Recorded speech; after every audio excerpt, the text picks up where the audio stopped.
దేవుడు మనల్ని ప్రేమించినప్పుడు కొన్నిసార్లు మనల్ని పరీక్షిస్తాడు.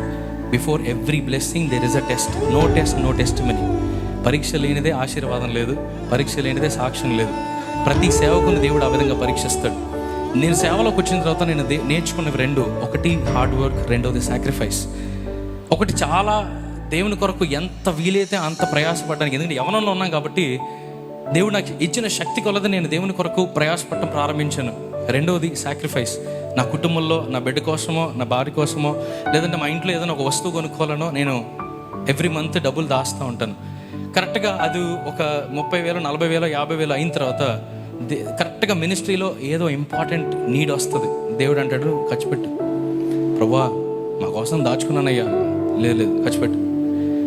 నేను ఎంతైతే ఖర్చు పెట్టానో within less than a month, నేను నెలల తరబడి దాచుకున్న ధనాన్ని నేను ఖర్చు పెట్టిందంతా కూడా దేవుడు తిరిగి మళ్ళీ దాన్ని నింపేస్తాడు. ఒక్క నిమిషం.